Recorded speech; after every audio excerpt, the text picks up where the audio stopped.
This is Mr. Martin. These are video notes for Precalc Honors, section 9.3. We've been talking about hyperbolas. This is video 3.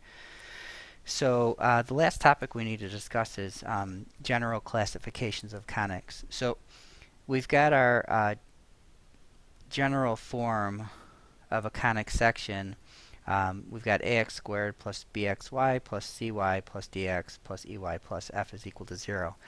And if you've noticed in class, we usually just leave this out, and then we just go up through letter E over here for my coefficients. Really doesn't matter what the letters are. But anyway, this term here, it's going to rotate our conics. So for example, we might have an ellipse that would look like this. And we're really not going to cover rotating conics in this course. But that's basically what this term does, and we're just going to leave it out most of the time. So what we want to be able to do is just look at our general form and decide what type of conic it is. And these are kind of the rules to help you. But in a nutshell, basically what we need to do is we need to look at the coefficients of our two squared terms, if there are two squared terms.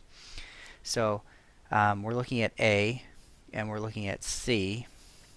And we're going to determine what type it is.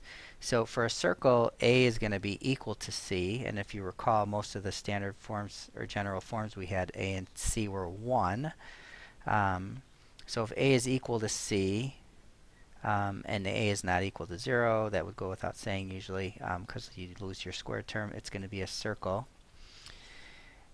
If A times C is equal to 0, so basically what this says is that you're either going to have an x squared term or you're going to have a y squared term. You're going to have a parabola. If A times C is greater than 0, so this means that they're both positive or they're both negative. Okay, they have like signs. It's going to be an ellipse. And if A times C is less than 0, A and C have opposite signs. One's positive and one's negative. It's going to be a hyperbola. So let's take a look here. It's really pretty straightforward. So I have an x squared term, I have a y squared term. The coefficient here is positive. The coefficient here is negative. So that means that A times C is less than 0. That means we have a hyperbola. Okay, over here, x squared is positive, y squared is positive, and their coefficients are the same. So A is equal to C. We've got a circle.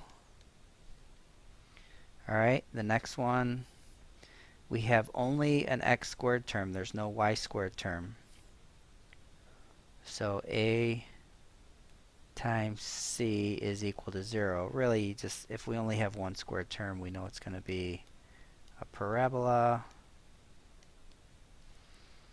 And the last one, my x squared term, A is positive. My y squared term, C, is also positive. So A times C is greater than 0, which means we have an ellipse. Okay, that's really all it is.